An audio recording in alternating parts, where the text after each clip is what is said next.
નમસ્કાર શિક્ષક મિત્રો, હું આપનો ધંભા અને આપનો શિક્ષક મિત્ર આપના માટે લઈને આવ્યો છું સીટેટ ને રિલેટેડ વિડીયો. ઘણી બધી આગલા વિડીયોની અંદર કોમેન્ટ હતી એટલે થોડુંક મોડું થયું, એના માટે હું માફી માંગુ છું. પણ મારી પાસે જેટલી ઇન્ફોર્મેશન છે આ સીટેટ ને રિલેટેડ એ બધી ઇન્ફોર્મેશન હું તમારી સાથે શેર કરીશ.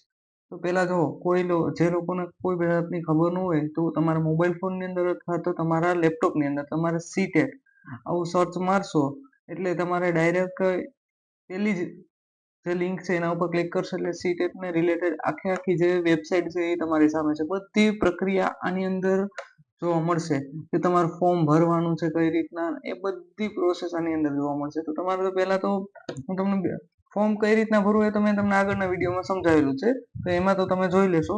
પણ જે નોટિફિકેશન આવી એની વાત કરીએ તો એની અંદર જો તમારે નોટિફિકેશન અહીંયા છે અને ઇન્ફોર્મેશન બુકલેટ અહીંયા છે. તો એની પહેલા વાત કરીએ તો પહેલા નોટિફિકેશનની વાત કરીએ તો એની અંદર શું છે તો કે ભાઈ 6 સપ્ટેમ્બરે જ્યારે નોટિફિકેશન તમારે આવેલ છે કે ભાઈ 6 સપ્ટેમ્બરે તમારે આ સીટેટની એક્ઝામ લેવાશે. હવે આ એક્ઝામની અંદર તમારે એક તો અહીંયા જો તમે જોઈ શકશો કે પેપર 1 અને પેપર 2 ની વાત કરવામાં આવેલી છે અહીંયા. એક જ મિનિટ.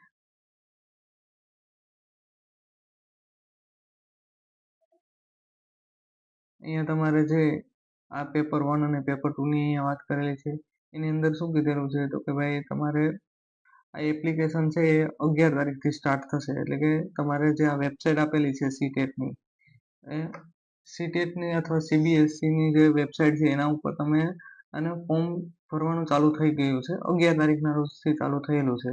હવે તમે લાસ્ટ ડેટ 10 તારીખ સુધીમાં તમારું પ્રોસેસ આખી પૂર્ણ કરી નાખવાની છે.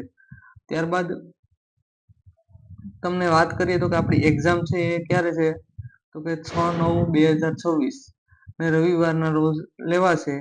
તમારે એક્ઝામનું જે હોલ ટિકિટ છે એ એક્ઝામના 2 દિવસ આગળ છે એ તમારી હોલ ટિકિટ તમે ડાઉનલોડ કરી શકશો અને જોઈ શકશો કે તમારું સેન્ટર ક્યાં છે એ. તો આ બધી માહિતી તો બેઝિક છે એ જ અહીંયા આપેલી છે. હવે ત્યારબાદ બુકલેટ, ઇન્ફોર્મેશન બુકલેટની અંદર જઈએ તો અહીંયા તમે જોશો કે સપ્ટેમ્બર 2026 આ જે એક્ઝામિનેશનની ડેટ છે એ જાહેર થયેલી છે.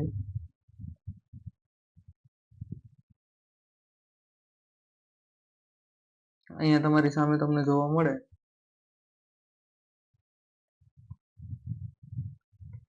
નો પ્રોબ્લેમ છે, કંઈ વાંધો નહીં, આપણે પેનની જરૂરિયાત નથી.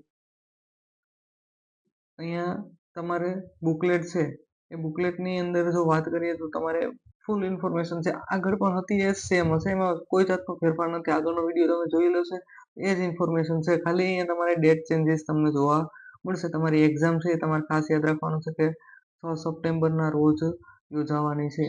આ એક્ઝામની ડેટ અહીંયા તમને આપેલી છે, રવિવારના રોજ છે પેપર. હવે પેપરનું શિડ્યુલ કઈ રીતના હશે એ તમને સામાન્ય વાત કરી દઉં કે પેપર 2, આ તમારું પેપર 2 છે એ કયું છે તો કે જે 6 થી 8ના શિક્ષકો કે એના રિલેટેડ કે જે બીએડ કરેલા છે એ લોકો માટે સવારનો ટાઈમ રહેશે, 9:30 થી 12 નો સમય રહેશે. પેપર 2 છે, પેપર 1 છે એ ઇવનિંગનો સમય છે, એટલે કે 2:30 થી 5 વાગ્યા સુધીનો સમય, 2:30 થી લઈને 5 વાગ્યા સુધીનો સમય બપોર પછીનો રહેશે એવું કહી શકીએ. તો કે આ તારીખના રોજ તમારી એક્ઝામનું આયોજન થયેલું છે.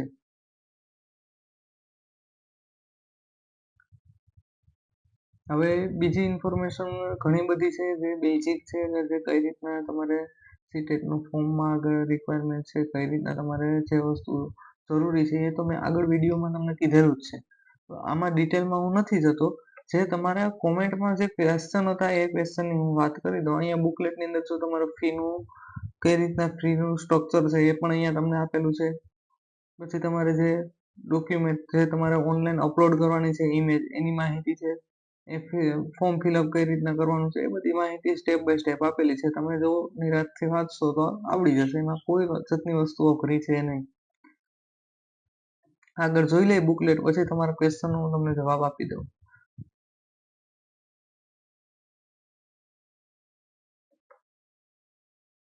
આ છે એ આખી તમારી બુકલેટ છે 34 પેજની, એની અંદર બધી વસ્તુ ડિટેલમાં આપેલી છે. જો અહીંયા આગળ જે આપેલી તે જ તમારું કઈ રીતના એક્ઝામનું શેડ્યુલ રહેશે એની વાત કરવામાં આવેલી છે.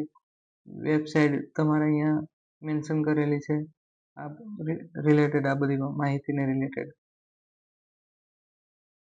એલિજિબિલિટી એ તમને બધાને ખબર છે, આગળ મેં તમને વાત કરેલી જ છે.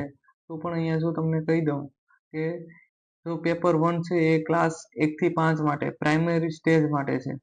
એ ખાસ યાદ રાખવાનું છે. સમય કેટલો છે તો ભાઈ 2.5 કલાકનો સમય, 2:30 આ તમારો સમય રહેશે. તો અહીંયા પણ માહિતી આપેલી છે કે પેપર 1 છે એ તમારો 1 થી 5 ના ધોરણ 1 થી 5 માટે છે, અને પેપર 2 છે એ તમારું 6 થી 8 નું ધોરણ. એટલે જે લોકોએ પીટીસી કરેલું છે એ પેપર 1 અને પ્લસમાં ગ્રેજ્યુએશન કરેલું છે તો પેપર 1 અને 2 બંને એટેન્ડ કરી શકશે. પણ જે લોકોએ બીએડ કરેલું છે, ગ્રેજ્યુએશન કરેલું છે, એ લોકો 6 થી 8 ની અંદર એપ્લાય કરી શકશે. એનું જો અહીંયા તમારે જે સિલેબસની વાત કરીએ તો સિલેબસ અહીંયા તમને આપેલા છે કે આ રીતના તમારો સિલેબસ રહેશે. હવે ખાસ એક ક્વેશ્ચન હતો કે ભાઈ લેંગ્વેજ કઈ રીતના પસંદ કરવી. તો લેંગ્વેજની વાત કરીએ તો લેંગ્વેજમાં તમારી પહેલી લેંગ્વેજ અને 2 લેંગ્વેજ તો કમ્પલસરી જ છે. 30 માર્કનું એમાં હશે.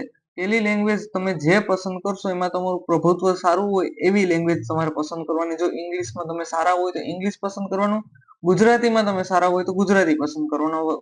ગુજરાત લેવલ ઉપર આ 2 વધારે પ્રાયોરિટીમાં રહી છે. હા, પછી તમે જો કોઈ પણ બીજી લેંગ્વેજ રાખવી હોય તો તમે રાખી શકો, તમારી પાસે લેંગ્વેજના અહીંયા ઓપ્શન છે. પણ પેલું પેપર હશે એ લેવલનું હશે કે કારણ કે તમે પહેલી લેંગ્વેજ જે તમે પસંદ કરી એના આધારિત. માનો કે ગુજરાતી પસંદ કરેલું છે તો ગુજરાતીની અંદર એ લેવલના ક્વેશ્ચન હશે, ને લેંગ્વેજ 2 માં એ લેવલના ક્વેશ્ચન હશે કે થોડાક લેંગ્વેજ 1 ની અંદર થોડાક હાર્ડ ક્વેશ્ચન રહી શકે છે, પણ લેંગ્વેજ 2 ની અંદર થોડાક નોર્મલ ક્વેશ્ચન રહે કારણ કે તમે એને સેકન્ડ લેંગ્વેજનું ઓપ્શન આપેલું છે એટલા માટે. બાકી અહીંયા તમારે ટેટ 1 જે આપણે ગુજરાત લેવલમાં આવે એ રીતના પેપર 1 છે સીટેટ ની અંદર હોય 1 થી 5 ના વિદ્યાર્થીઓ માટે, શિક્ષકો મિત્રો માટે. તો એમાં અહીંયા તમારું પેડાલોજી આવી જાય છે, મેથેમેટિક્સ આવે છે, એન્વાયરમેન્ટ સ્ટડી આવે છે, બધાને 30 માર્ક છે. એ રીતના તમારી લેંગ્વેજ 1 અને લેંગ્વેજ 2 આ રીતના તમને જોવા મળશે. આ તમારી લેંગ્વેજ, તમે એટલી લેંગ્વેજ તમે યાદ એમાં તમે રાખી શકો. ગુજરાતી હું પહેલા પ્રિફર કરીશ અને પછી ઇંગ્લિશ. જો કોઈ ઇંગ્લિશ સબ્જેક્ટ ઉપર જ માસ્ટર બીએ કરેલું હોય તો એ પહેલી લેંગ્વેજ ઇંગ્લિશ રાખી શકાય, અથવા કોઈ ઇંગ્લિશ મીડિયમમાં કરેલું હોય તો એ પહેલી લેંગ્વેજ ઇંગ્લિશ રાખી શકાય. તમારું પ્રભુત્વ સારું હોય એ રાખવું સરળ રહેશે. એ જ રીતના પેપર 2 6 થી 8 ના વિદ્યાર્થીઓ માટે 2.5 કલાકનો સમય રહેશે, 2 કલાક 30 મિનિટનો સમય રહેશે. એની અંદર પણ તમારે પેડાલોજી છે, મેથેમેટિક્સ એન્ડ સાયન્સ. તો અહીંયા 2 તમારો ઓપ્શન સિલેક્ટ કરવામાં આવે, મેથેમેટિક્સ સાયન્સ અથવા તો તમારું સોશિયોલોજી એસએસ. આ 2 માંથી કોઈ એક વિષય તમારે કમ્પલસરી પસંદ કરવો પડશે. લેંગ્વેજમાં તમને વાત કરવામાં આવે તો લેંગ્વેજની અંદર પહેલી લેંગ્વેજ તમે અંગ્રેજી અથવા ગુજરાતી કોઈ પણ રાખી શકો. તમારું મેં તમને આગળ કીધું એ રીતના તમારું પ્રભુત્વ સારું રહેવું જોઈએ. પણ હું તમને સામાન્ય એક એવી વાત કરું કે ભાઈ ગણિત વિજ્ઞાન વાળા વિદ્યાર્થી મિત્રો છે, માનો કે એ લોકોને તો જે પસંદ કરવું હોય એને તો વાંધો ન આવે કારણ કે એ શિક્ષક જ ગણિત વિજ્ઞાન હશે, એનું પ્રભુત્વ ગણિત વિજ્ઞાનમાં સારું હશે એટલે એ પહેલો જ ત્યાં પસંદ કરશે કયો વિષય તો કે ગણિત વિજ્ઞાન. અને પછી લેંગ્વેજમાં એની રીતના જો એને ઇંગ્લિશ મીડિયમમાં કરેલું હશે અને અંગ્રેજી પર સારું પ્રભુત્વ હશે તો લેંગ્વેજ 1 માં ઇંગ્લિશ રાખશે અથવા લેંગ્વેજ 2 માં ગુજરાતી રાખશે. આ રીતના, અથવા ગુજરાતી મીડિયમ વાળો હશે તો બને ત્યાં સુધી એ શું કરે કે ગુજરાતી લેંગ્વેજ પહેલા પસંદ કરે અને પછી બીજી અંગ્રેજી વિષય રાખતા જોવા મળશે. તો આ રીતના જોવા મળતું હોય. પણ હવે ઘણા લોકોનો ક્વેશ્ચન હતો કે સર અમારે તો ગણિત વિજ્ઞાન પણ નથી અથવા તો અમારે કોઈ એસએસ નો સબ્જેક્ટ પણ નથી, તો અમારે વિષય કયો રાખવો. આ ક્વેશ્ચન ઘણા બધા મિત્રોને જોવા મળ્યો હતો. હવે એને મને કોમેન્ટ પણ કરેલી હતી કે સર અમારે કયો વિષય રાખવો. હવે માનો કે કોઈ છે એ અંગ્રેજી ગુજરાતી એવા વિષય ઉપર બીએ કરી અને પછી બીએડ કરેલું છે અને એ લોકોને અહીંયા સબ્જેક્ટ પસંદ કરવાનો પ્રોબ્લેમ આવે તો એના માટે હું એક જ સજેશન આપું કે અહીંયા છે એ કોઈ સ્પેસિફિક, જો તમે બીએ કરેલા હોય તો તમારે ક્યાંક ને ક્યાંક તમે સોશિયોલોજી સાથે સંકળાયેલા છે, તમે ગણિત વિજ્ઞાન સાથે એટલા સંકળાયેલા નથી, તો તમારે એવો વિષય પસંદ કરાય કે ભાઈ ગણિત વિજ્ઞાનને સાઈડમાં રાખી અને તમારે સોશિયોલોજીને ટાર્ગેટમાં રખાય. કારણ કે એ વિષય તમારા બીએ ને રિલેટેડ જોવા મળશે, નહીં કે ગણિત અને વિજ્ઞાન. અને જો ગણિત વિજ્ઞાનમાં તમારું સારું પ્રભુત્વ હોય, સારું એમાં તમે સ્કોરિંગ માર્ક કરી શકતા હોય તો તમારે એ વિષય રાખવામાં કોઈ પ્રોબ્લેમ આવતો નથી. પણ જો ઘણી વખત એવું જોવા મળે કે આગળ જતા તકલીફ થઈ શકે, કારણ કે એ તમારા બેકગ્રાઉન્ડ છે, ગ્રેજ્યુએશનનું બેકગ્રાઉન્ડ છે, એના ક્યાંય કોન્ટેક્ટમાં ગણિત વિજ્ઞાન જોવા નથી મળતું અને તમે BA ના સ્ટુડન્ટ છો, કારણ કે ઇંગ્લિશ વિષયમાં અથવા ગુજરાતી વિષયમાં તમે આગળ વધેલા છો તો તમે ત્યાં બેકગ્રાઉન્ડ તમારું ગ્રેજ્યુએશનનું છે એ BA ને રિલેટેડ હોય અને તમે સબ્જેક્ટ આખો ઊંધો પસંદ કરો તો ક્યાંક પ્રોબ્લેમ આવી શકે. પણ એનું હું શ્યોર તમને કંઈ કહેતો નથી, ક્યાંક તકલીફ થઈ શકે, પણ બને ત્યાં સુધી આ રીતના તમારે પસંદ કરાય કે સોશિયોલોજી અને પછી તમારું એવી લેંગ્વેજ વન છે, માનો કે અંગ્રેજીનો વિદ્યાર્થી છે તો અંગ્રેજી રાખે અને ગુજરાતીનો વિદ્યાર્થી છે તો ગુજરાતી ત્યાં લેંગ્વેજ રાખે અને બીજી લેંગ્વેજ તમારે જે તમને ઠીક લાગતી હોય એ રાખી શકે. સંસ્કૃત હોય તો સંસ્કૃત રાખી શકે, એમાં કોઈ જાતની બાંધછોડ છે નહીં. પણ અહીંયા તમારે બને ત્યાં સુધી સોશિયોલોજી જેવા સબ્જેક્ટ રાખો BA વાળા ખાસ, તો એમાં તમારે બેનિફિટ રહેશે. ત્યારબાદ આગળ વાત કરીએ, અહીંયા એલિજિબિલિટીની વાત છે તો એ તો તમને મેં કીધેલું જ છે કે ભાઈ ટેટ માનો કે પેપર 1 દેવાનું છે તો તમારે શું જોઈએ, તો કે ભાઈ PTC જોશે. ગ્રેજ્યુએશન 6 થી 8માં તમારે પાછું જવું હોય તો એમાં ગ્રેજ્યુએશન જોશે, એટલે કે પેપર 2 દેવા માટે. અને જે B.Ed કરેલા છે એના માત્ર પેપર 1 આવશે. બાકી એડમિટ કાર્ડની અહીંયા ડિટેલ આપેલી છે, તમારે જે એક્ઝામની પહેલા તમારે એડમિટ કાર્ડ ડાઉનલોડ થઈ જશે. એ બધી વેબસાઇટ ઉપર અપડેટ થતું જોવા મળશે. અહીંયા ફી પેમેન્ટનું સ્ટ્રક્ચર પણ તમને આપેલું છે.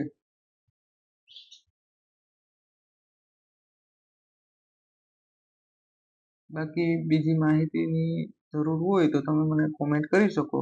હા, જો સિલેબસનો એક ક્વેશ્ચન હતો કે ભાઈ સિલેબસ ઉપર એક વિડીયો બનાવી નાખો, તો અહીંયા સિલેબસ પણ તમને બતાવી દઉં.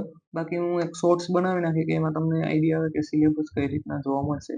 આખે આખો તમારે અંગ્રેજી મીડિયમમાં છે, પણ તમે જો પેપર તમારે ભાષા લેંગ્વેજ તમે પસંદ કરી એ તમારી લેંગ્વેજમાં જ હશે, પણ તમારે પેપર છે ને બે પેટર્ન બે ભાષામાં જોવા મળશે, અંગ્રેજી અને હિન્દી. કારણ કે સેન્ટ્રલ ગવર્મેન્ટની એક્ઝામ છે આ, એટલા માટે અંગ્રેજી અને હિન્દી બંને લેંગ્વેજ અહીંયા તમને જોવા મળશે. એટલે તમે ગમે કોઈ પણ સામે તમને માનો કે અંગ્રેજીમાં ન સમજાતું હોય તો ગુજરાતી હિન્દીમાં પણ તમે જોઈ શકો, હિન્દીમાં સમજાતું ન હોય તો અંગ્રેજીમાં જોઈ શકો. આ રીતના તમે ક્વેશ્ચન પેપરને સેટ કરી અને તમે આન્સરિંગ કરી શકશો. હવે જો અહીંયા સિલેબસ ડિટેલ સિલેબસની વાત કરીએ તો અહીંયા ડિટેલ સિલેબસ તમારી સામે છે. આ છે એ ક્લાસ 1 થી 5 સુધીનો, એટલે કે પ્રાઇમરી સ્ટેજનો પેપર 1 નો સિલેબસ છે. એમાં ચાઇલ્ડ ડેવલપમેન્ટ એન્ડ પેડાલોજી અહીંયા તમને આપેલા છે, એના ટોપિક પણ અહીંયા આપી દીધેલા છે અને થોડુંક લેવલ વાળું જોવા મળશે. સીટેટનું પેપર હોય એટલે થોડુંક લેવલ વાળું તો હશે. પછી નીચે તમારે જે બેઝિક ક્વેશ્ચનો છે એના આધારિત પેડાલોજીના અને મેથેમેટિક્સના કોન્સેપ્ટ છે. આ બધી વસ્તુ અહીંયા તમારે એન્વાયરમેન્ટ સ્ટડી છે, જે ટેટ 1 વાળા એટલે પેપર 1 વાળા છે એ લોકો માટે ખાસ આ સિલેબસ જોવા મળશે. લેંગ્વેજ છે તો એ રીતના તમારે કોમ્પ્રિહેન્શન ને એ બધી પૂછાતું હોય. એમાં ક્વેશ્ચનના જે કોઈ પંક્તિ આપેલી હોય એના આધારિત એના ક્વેશ્ચનના જવાબ, કોઈ ફકરાના ક્વેશ્ચનના જવાબ, આ બધી માહિતી અથવા સમાનાર્થી વિરુદ્ધાર્થી એ બધી રેન્ડમ પૂછાતું તમને જોવા મળશે. એ રીતના તમને પેપર 2 એટલે કે ક્લાસ જે તમારો છે એ ક્લાસ આધારિત પણ તમને અહીંયા જોવા મળશે કે ક્લાસ 6 થી 8નો પેપર, તો એ રીતના તમારે અહીંયા ક્વેશ્ચન પૂછાતા જોવા મળશે. તો તમારે એ રીતના તૈયારી કરતી રહેવી પડશે. અહીંયા સિલેબસ આખો છે જ તમારી સામે, થોડુંક તમે વાંચશો વ્યવસ્થિત એટલે તમને બધી વસ્તુ સમજાશે કે કઈ રીતના ક્વેશ્ચન જોવા મળે. અને PYQના ક્વેશ્ચનની સિરીઝ જો મારી પાસે સમય હશે તો હું તમને એ પણ લેતો આવીશ અને એ તમને બતાવીશ કે કયા પ્રકારના ક્વેશ્ચન અહીંયા પૂછાતા તમને જોવા મળશે. આ બધા તમારો સિલેબસ છે એ આ બુકલેટની અંદર તમને મળી જશે. વેબસાઇટ ઉપર જાઓ, કઈ રીતના ડાઉનલોડ કરવું એ મેં તમને શીખવાડેલું છે, તો તમે ડાઉનલોડ કરી અને જોઈ શકશો કે કઈ રીતના સિલેબસ તમારો જોવા મળે છે. બાકી અત્યારે કોમેન્ટના ક્વેશ્ચન છે એ અમુક હું તમને કહી દઉં કે ભાઈ ઇંગ્લિશમાં મેઇન સબ્જેક્ટ હોય એની મેં વાત કરી લીધી કે ભાઈ મેઇન સબ્જેક્ટ તમારો ઇંગ્લિશ હોય તો એમાં લેંગ્વેજ કઈ રીતના રાખવી એ બધી મેં માહિતી તમને આપી દીધી. એક વ્યક્તિને એવો ક્વેશ્ચન હતો કે મેરેજ વુમન છે અને આઈડેન્ટિટી કાર્ડમાં ને મેન જે રિઝલ્ટમાં કંઈક પ્રોબ્લેમ છે કે નામની ભૂલ હશે. તો હવે આ સંજોગોમાં શું કરવાનું, પહેલા તો તમારે જોવાનું કે આઈડેન્ટિટી કાર્ડ છે તમારું, એમાં સાચું નામ આપેલું છે. જો સાચું નામ આપેલું હોય ને તો એ પ્રમાણે તમારે રિઝલ્ટમાં પછી તમારે સોગંદનામું કરવાનું કે અથવા કોઈ ફોર્માલિટી કરવાની કીધી એ તમારે કરવાની રહી, પણ આઈડેન્ટિટી કાર્ડ પ્રમાણે તો તમારે નામ રખાય. જે રિયલ નેમ માનો કે તમારો જે તમે સુધારો કરી શકો એ પ્રકારે નામ થઈ શકતું હોય એ તમારે નામ અહીંયા ડિટેલ ફોર્મમાં ફિલઅપ કરે. ત્યારબાદ નોન ક્રિમિલિયરનો દાખલો છે એ ગુજરાતીમાં હોવું ચાલે કે ન ચાલે અત્યારે કોઈ વેરિફિકેશન અહીંયા માંગતા નથી. તમારે એમાં ડિટેલ ભરવાની થતી હશે તો એમાં ભરી દેવાની, બાકી એમાં કોઈ વેરિફિકેશન અત્યારે નથી થતું એટલે ગુજરાતીવાળો પણ ચાલી જશે. તો પણ હું પાછો ડિટેલ વાંચીને પાછો એનો શોર્ટ્સ બનાવીને નાખી દઈશ. એટલે નોન ક્રિમિલિયરમાં કઈ રીતના અને બીએડ હોય તો કઈ રીતના એ પણ મેં તમને કીધેલું છે કે બીએ અને બીએડ હોય તો કઈ રીતના તમારે જોવાનું છે, કારણ કે એમાં એવું જોવા મળશે ખાસ તો કે વિદ્યાર્થીઓને ફૂલ ઇંગ્લિશ વાળા અને ગુજરાતી વાળા વધારે કન્ફ્યુઝ થાય કે સીટેટમાં કઈ રીતના ફોર્મ ભરવું. એ ધ્યાન રાખવાનું કે તમારો છે બને ત્યાં સુધી સોશિયોલોજી તો તમારે એમાં 60 માર્કનું કવર પણ કરવાનું છે. એવું નથી કે સોશિયોલોજી રાખીને હાલો આ પેપર ભરી દેશું, કારણ કે એનું પેપરની અંદર તમારે સોશિયોલોજીની અંદર 60 માર્કનું તમારે કવર કરવાનું છે. તો એ પ્રમાણે તમારે એ વિષયમાં થોડીક પકડ પણ સારી હોવી જોઈએ. તો કોઈ જો માહિતી છૂટતી હોય અને ન ખબર પડે તો તમે મને કોમેન્ટ કરી શકો છો, અને બાકી તમે મારા વોટ્સઅપ નંબર છે એની અંદર પણ તમે મને મેસેજ કરી શકો છો. એની ડિટેલ હું અહીંયા આગળ તમને લખી દઉં કે એની અંદર તમે મને મેસેજ કરી અને હું તમને રિપ્લાય આપી શકશો. તો અહીંયા તમને એક કહી દઉં કે સોશિયોલોજી સબ્જેક્ટ છે એની અંદર ખાસ યાદ એટલું રાખવાનું છે કે એ 60 માર્કનું તમારું ત્યાં જોવા મળશે. કારણ એટલા માટે ખાસ યાદ રાખવાનું છે કે 60 માર્કના MCQ એમાં હશે. આ તમે વોટ્સઅપ નંબર છે એની અંદર તમે કહી શકો.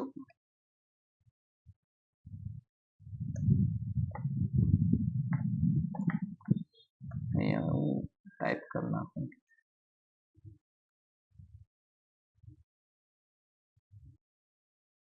આ નંબર છે એના ઉપર તમે મને મેસેજ કરશો એટલે હું તમને રિપ્લાય ત્યાં આપી દઈશ.